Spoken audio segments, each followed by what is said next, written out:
लोकसभा चुनावों को लेकर नामांकन पत्र दाखिल करने की प्रक्रिया खत्म होने के साथ ही चुनाव प्रचार ने एकदम से रफ्तार पकड़ ली है।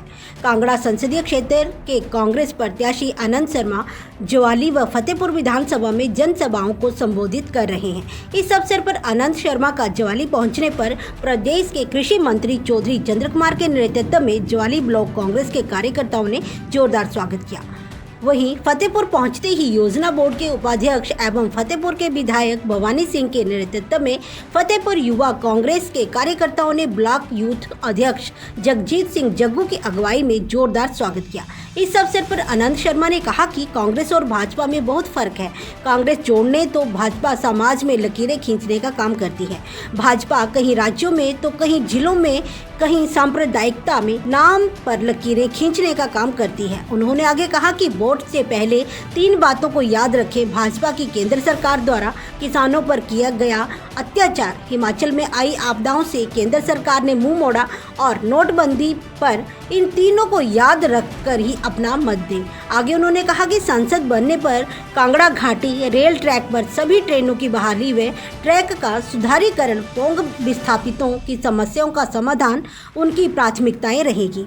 नूरपुर से विनय महाजन की रिपोर्ट, AMI न्यूज़ हिमाचल। हम उनकी विचारधारा को स्वीकार नहीं करते क्योंकि ये समाज में लकीरें खींचते हैं, राज्य के अंदर लकीरें खींचते हैं, हिमाचल के अंदर भी लकीरें खींचते हैं, हिमाचल और बाजू के पड़ोसियों में लकीरें खींचते हैं। दक्षिण भारत और उत्तर भारत के बीच में आज एक गहरी लकीर खींची जा रही है। पश्चिम और पूर्वोत्तर के बीच में लकीरें खींची जा रही हैं। इससे हिंदुस्तान मजबूत नहीं होगा। हम ये बात कहना चाहते हैं, ये गलत फहमी है। हमारी ताकत, हमारी पहचान विविधता में है। और क्यों कहेंगे, सदियों पहले इस देश ने एक बड़ी सोच दुनिया को दी थी और वो सोच थी जो लिखी है संसद के अंदर, केंद्रीय कक्ष के बाहर। माननीय प्रधानमंत्री मोदी जी भी उसको कई बार बोलते हैं। जो हम कहते हैं उसको ग्रहण करना भी बहुत जरूरी होता है और वो है अयम निजो परो वेति गणना लघुचेत सा। ये मेरा है, हमारा अयम निजो परो वेति गणना लघुचेत सा। उदार चरिता, जिनका मस्तिष्क सोच बहुत बड़ी होती है। वसुधैव कुटुंबकम, पूरी वसुधा एक कुटुंब है। जिस देश की सोच इतनी विशाल हो, आज इतनी संकुचित क्या हम बना सकते हैं? जगह जगह लकीरें और खाने बना दे। जब हिंदुस्तान की आजादी की लड़ाई हुई थी, जब हमारे युद्ध हुए हैं, भारत को आगे बढ़ाया सबने मिलकर बनाया। ने धर्म में आस्था रखते हैं हम सब, आप सब, पर क्या बताता है धर्म? सर्वधर्म सम्मान, सबको सम्मान। अब आज ऐसा वातावरण बन गया, राजनीति करो, देश का विकास करो, संस्थाएं बनाओ, बच्चों को रोजगार पैदा करो, बेटे बेटियों का भविष्य बनाओ, किसी को कोई आपत्ति नहीं। तो सारा टाइम ये, अभी तो भगवान देखो, ये देवभूमि है। मैंने पिछले विधानसभा चुनाव में कहा था इनका साहब बड़ा मंदिर बनाएंगे। हमने कहा बचपन से हम तो ना पूजा करते हैं, ऐसे परिवार में संस्कार मिले। हर 6 किलोमीटर के बाद आपको कोई मंदिर मिल जाएगा। जुलाई में जून का मिलेगा और हर महीने 1500 मिलेगा। तो 1500 ये मिलने, 1 लाख वो 1 साल का जो कांग्रेस ने वचन दिया। ये जो कहते हैं जी हम कहेंगे, कहते हैं, करते हैं, इन्होंने जो कहा कुछ नहीं किया। मैनिफेस्टो उठा लो, पढ़ लो, पूछ लो। बाकी कुछ बातें याद रखना, विस्तार में बिल्कुल नहीं जाऊंगा। इनके गलत फैसलों से जो नुकसान हुआ, नोटबंदी को कभी मत भूलना, कभी मत। दूसरी बात जो कभी मत भूलना, जो देश के अन्नदाता और किसान के साथ किया, अपने देश की राजधानी में नहीं जाने दिया, गुहार नहीं लगाने दी इंसाफ के लिए, दिल्ली को छावनी बना दिया जैसे दुश्मन की फौज हमला करने वाली है।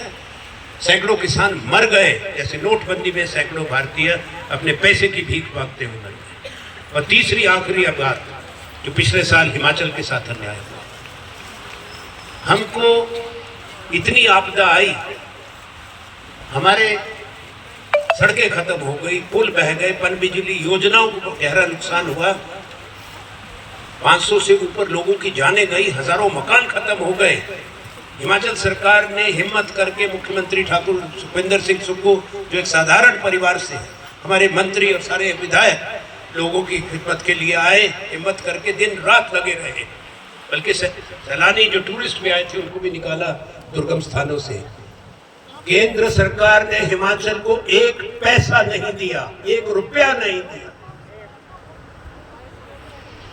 हिमाचल की सरकार ने अपने साधनों से दिया। 7 लाख रुपया मकान बनाने का दिया, पहले 1.5 लाख रुपया मिलता था, और ये कर्ज ही हिमाचल को छोड़ के गए थे। अब जब आएंगे, इन 3 बातों को याद रखना। भारत सरकार का पैसा किसी का अपना पैसा नहीं है। जब हम भी वजीर थे, हमने दिया, अपने राज्य को भी दिया और राज्यों के साथ भी न्याय किया। इन्होंने क्या किया? कांगड़ा बैंक की तुसा कितनी ब्रांचा खुली? मेरा दूसरा सवाल, ये ब्रांच नहीं खुली तो 50 साल कांगड़े बैंक के अंदर कितनी बढ़ती हो? तो आपकी जवाब जरा ना आप ही मेरी गणना तेना दसा करना, वो छड्डो दे दिए गल्ला मत करो, मोदी जी को वोट दो, जय श्री राम, भारत माता की जय, और वोट दो हमको। ये करते मत जे चालू की गल्ले ना इना सिद्धा करना, भारत माता की जय, जय श्री राम, मोदी जी को वोट दो। वो काम तो दसा दूसरा हम वोट मांगे के काम पे। मैं थोड़िया पंचायत चाहूंगा, थोड़िया पंचायत सारे चुप हुई है। मैंने पाया तो दसी दिया, तो एक ना तू बोले हाँ जी पाया जी, अब मोदी की नहीं बोले जी, पर हमने किशन कपूर जी को नहीं डाला, हमने डाला अपने पुलवामा के शहीदों को। मैंने कहा बहुत अच्छा। एक आदमी ने आपसे 2019 से वोटा पर 2019 पर तुसा वोट पाया पुलवामा के शहीदों पर। उन एक गल दिखा, जिस बंदे को यह पता कि तमिलनाडु के एक एमएलए के घर 1.5 लाख रुपया पिया, मैंने उठू ईडी भेज दिया, उठू सीबीआई भेज दिया, और उसको 50 साल ये नहीं लगा पता कि 200 किलो आरडीएक्स जिससे वो जवान शहीद हुए थे वो कदू आया। ये सवाल कौन पूछेगा कि वोट हमने आपको दिया पुलवामा के ऊपर, पुलवामा के जो शहीद थे उनको इंसाफ आज तक क्यों नहीं मिला? एक सवाल को नहीं पूछने की, ये दूसरा पूछने। और जब आपके पास भारतीय जनता पार्टी वाले वोट मांगने आएंगे, आपने यही मुद्दों के ऊपर बात करनी है। ये कोई भगवान श्री राम के ऊपर आपने वोट नहीं डालना, भगवान राम हमारे दिल में है, ठीक है जी। ऐसा ये शिव करी शक्ति का ये सारा जो है हिमाचल प्रदेश, ठीक है। हम शिव को भी पूछते हैं, हम शक्ति को भी पूछते हैं, हम हर भगवान को पूछते हैं, उसके लिए हम वोट नहीं डालेंगे। वोट ऐसा पाना सिर्फ एक मुद्दे पर, आपने हमको रोजगार दिया, 2 करोड़ नौकरी हर साल, 10 साल दिया 20 करोड़ नौकरियां, आप हिसाब दो दितियां आपने नहीं दी। 2014 के अंदर एक सफेद दाढ़ी वाला बंदा जेड़ा ना शायद टीवी पर बड़ा भरी आंदा करे तो की चीखी के एक गल बोलता, बहुत हुई महंगाई की मार, अब की बार मोदी सरकार। चाइना बोलिया कि ऐसा महंगाई घटानी, ठीक है जी। बहुत हुआ डीजल और पेट्रोल का भाव, अगली इसकी बार मोदी सरकार। उन्होंने एक चीज दसा, 2014 सिलेंडर कितने रहा? 400 रुपये। आज सिलेंडर कितने रहा? तो सिलेंडर 400 के बराबर बढ़िया। मैं ये नहीं बोला ना कि इसके लिए इनको माफी मांगनी चाहिए, ये तो शायद मंगनी नहीं, ये चौड़ी बड़ी बड़ी मोटी है। पर मैं ये बोला ना कि तुसा जेड़ा बोलते उसने उल्टा कर दे तो थोड़ी गल समझिए है। महंगाई इन्हें नहीं घटाई, उसके बाद इन्हें बोलिया पेट्रोल डीजल 40 रुपए का कर देंगे, 60 का जेड़ा 100 पर पुजी गया। उसके बाद अज दिन तक आजाद हिंदुस्तान कने अंग्रेजा भी जिन्होंने चीजों पर टैक्स एनोलाया ना, इसा सरकारा किसा पर टैक्स देखता। थोड़ी जी रबड़ की रिलैक्सो की चप्पड़ है इस पर जीएसटी लगी है, दुध पर जीएसटी लगी है, जो पैकेट का दही है इस पर जीएसटी लगी है, थोड़े बच्चे दी कॉपियां पेंसिलों पर जीएसटी लगी है। ये सरकार 2,25,000 करोड़ हर महीने का जीएसटी इकट्ठा करती है, सब खुद की जेबा ले जा रहा है, खुद की जेबा ले जा रहा है। वो आपकी जेब में से निकल रहा है, वो मेरी जेब में से निकल रहा है।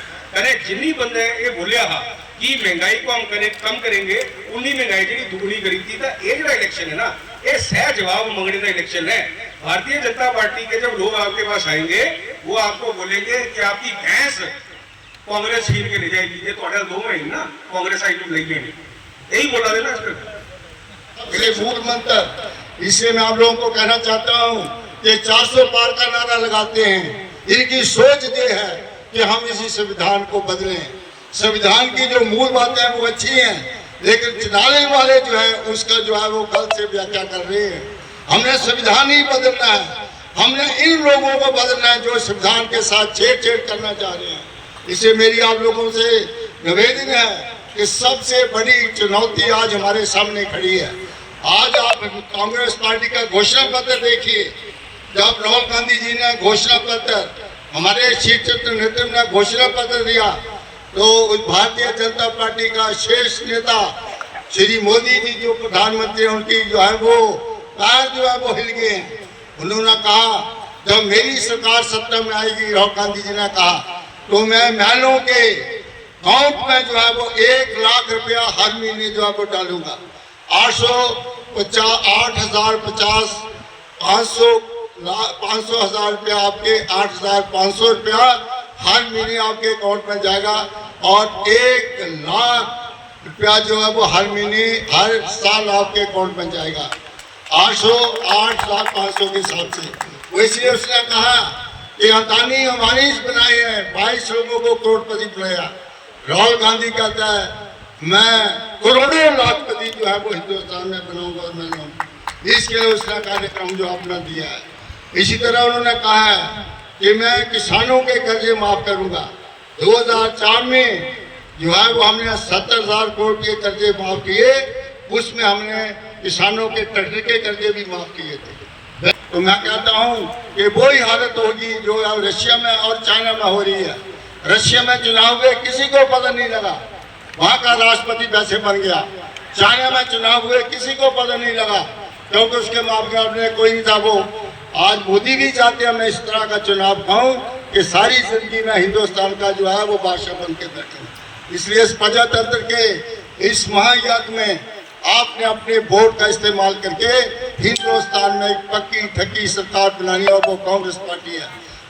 आज तक जो चुनाव हुए, आज भारतीय जनता पार्टी हार रही है और कांग्रेस पार्टी जो वो आगे बढ़ रही है। हमारा जो चुनाव है वो 7 में करना है। 1 पहली को हमारे वोट पड़ेंगे और 4 को नतीजे निकलना शुरू हो जाएंगे। आप देखें